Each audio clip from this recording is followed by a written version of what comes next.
Hey guys, we're coming back to you here again.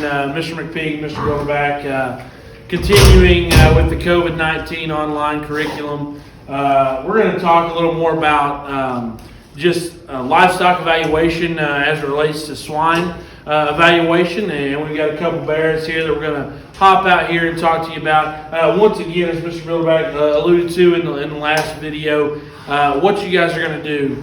After you watch this video, you're going to log into your AET account that you have there through the school, and you're going to type in and you're going to write a little journal entry about what you learned and the differences and different things that we talk about here with each one of these videos. So just don't forget, at the conclusion of every video that we send you, just log into your AET account and type in journal in those particular accounts what it is that you learned. So we're going to start with our first bear here. We have with us Audrey Bilderback. Happens to be my niece here today, and that's one of her bears that was scheduled to go to the Oklahoma Youth Expo this spring. And Mr. McPeak's going to talk a little bit about this bear. So Audrey's Duroc bear is one that we really like in terms of his stoutness of features. A pig that whenever you study him at the ground and study how big his toes are and how big he is at his forearm and his rear bone, you really, excuse me, you really like that about that bear.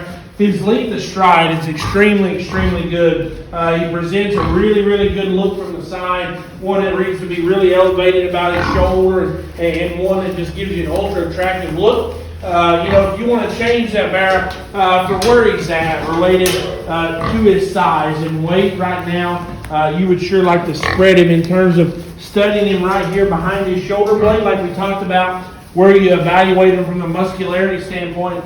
You want to spread him right there to make it match a little more closely what he's got going on right there in his upper hip from that particular standpoint. All right, this next bear coming out that Audrey's driving for is her Belgian bear. When you study this one, and I probably won't study the other one, and that's what Mr. McPeak does, but this one you really have to appreciate all the added power this one has. Boy, he's a big back one that's got lots and lots of shape, muscularity to him. Comes to us with plenty of width and sure goes away with that same width. We love the added power that this bear has. You know, when you study him from a rib shape standpoint, he comes to us with a bolder kind of rib. That rib works really bold and square out of that top and comes down into a great big old heart. You know, if we compare him to this red bear, sure, we want to see him maybe a little more rugged in his features. Maybe we make him a nickel bigger legged. Maybe he's even not as long fronted as what that Duroc bear is, but he's one that sure has lots of power and shape. Mark, you want to add anything? No, I just think that's exactly right. I mean, extremely impressive in terms of his back shape and width and spread that he has behind. I love his rib shape that he has.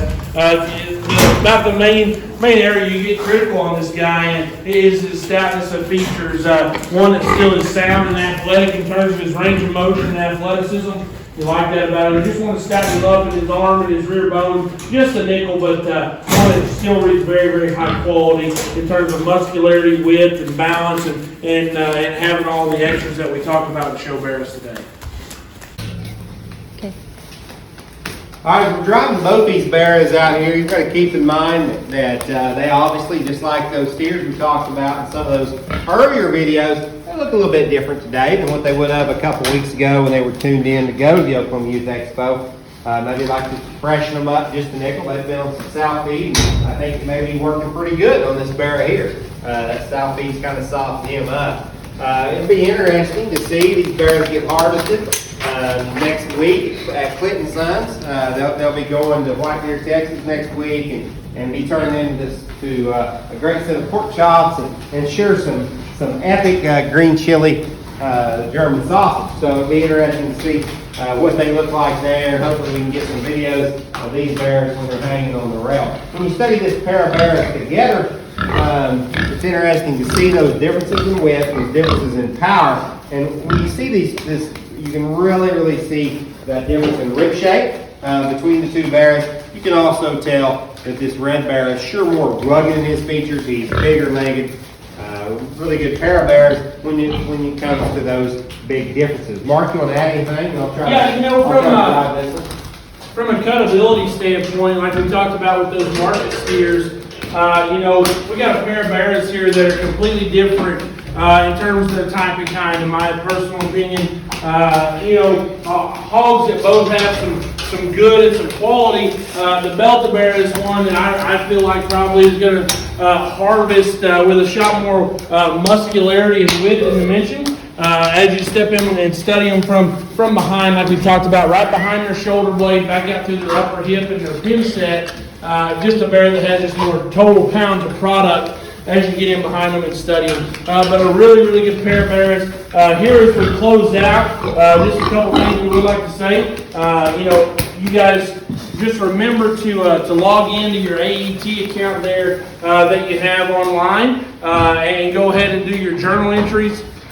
And we will have you some more videos ready here within the next couple days.